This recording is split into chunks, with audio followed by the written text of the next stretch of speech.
centraré en comentar los factores de riesgo y protección de la violencia. Los factores de riesgo son las circunstancias que aumentan la probabilidad de que se ejerza violencia o que comprometen el desarrollo del niño o de la niña. En cambio, los factores de protección favorecen la resiliencia y, aparte de favorecer la resiliencia, facilitan también el desarrollo personal del niño o de la niña.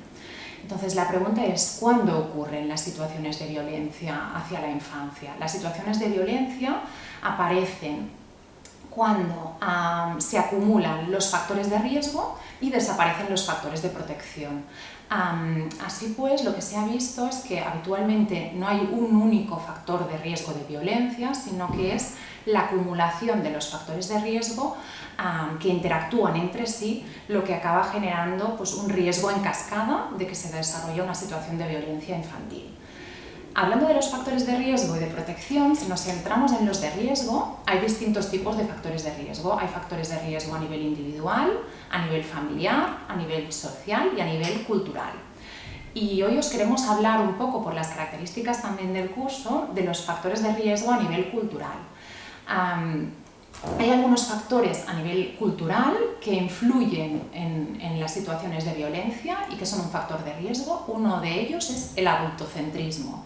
El adultocentrismo se refiere a que como sociedad tenemos una visión muchas veces centrada en las necesidades, los intereses de las personas adultas y que no reconocemos el valor de la infancia, sus propios derechos, sus propios intereses, sus propias necesidades. Esto lleva, esta visión adultocéntrica, ¿no? de la sociedad, de todos nosotros, lo que lleva muchas veces es a ver a los niños y a las niñas como si fueran una propiedad de los adultos, en vez de verlos como derechos y sujetos activos de sus propios derechos, ¿no?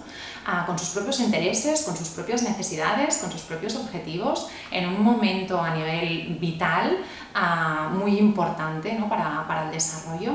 Por lo tanto, verlos, pues esto lo que comentábamos, ¿no? como sujetos activos de derechos.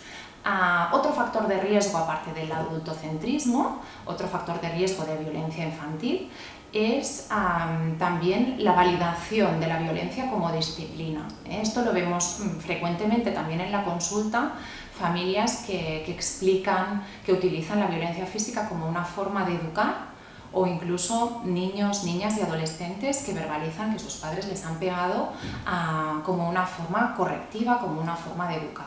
Esta validación de la violencia física e incluso psicológica también como disciplina, esto es un factor de riesgo también de violencia, y lo que se ha visto es que la estrategia principal para prevenir, ¿no? o para disminuir este factor de riesgo es a nivel legislativo, es con la aplicación de leyes que protejan a la infancia, a la adolescencia y que potencien el buen trato hacia la infancia.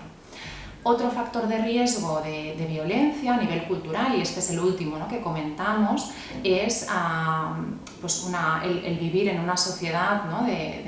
con una visión patriarcal y todo lo que sería también pues, los roles y los estereotipos de género. A continuación pasaré a comentar también cuál es el impacto de las violencias hacia los niños, las niñas y los adolescentes en la salud, y especialmente hablaré del impacto de la violencia sexual. Sabemos que un 80% de los niños y las niñas que viven una situación de violencia sexual presentarán síntomas agudos de esa situación, de malestar, y que aproximadamente un 30% de estos niños presentarán a medio o largo plazo lo que se denomina un trastorno de estrés postraumático. Después pasaré a comentar un poco la sintomatología que está asociada al trastorno de estrés postraumático, pero sí que es importante que conozcamos que los niños, las niñas y los adolescentes que han vivido una situación de violencia sexual tienen un riesgo incrementado de padecer sintomatología depresiva, sintomatología ansiosa, problemas alimentarios, problemas relacionales, conductas de riesgo, adicciones, conductas autolesivas, ideación y conducta suicida. Por lo tanto, realmente, ¿no?, es una problemática importante a nivel de la salud mental, con importantes consecuencias o secuelas que pueden tener los niños y las niñas durante la infancia, pero que estas secuelas, si no se trabajan, si no se acompañan a nivel terapéutico, pueden perdurar en la adolescencia y en la edad adulta. De hecho, lo que dicen los estudios es que las personas adultas que han sido víctimas de una situación de violencia sexual en la infancia hacen mucho más uso de los recursos a nivel sanitario. Por esto es muy importante trabajar la prevención y, por lo tanto, reducir al máximo las situaciones posibles de violencia sexual, trabajando con las familias, dando herramientas de disciplina positiva, de parentalidad positiva y marentalidad positiva, pero también con los niños y con las niñas, poder trabajar con ellos y con ellas lo que es el buen trato hacia la infancia, lo que son los derechos de los niños y de las niñas, y también poder trabajar la educación afectivo-sexual.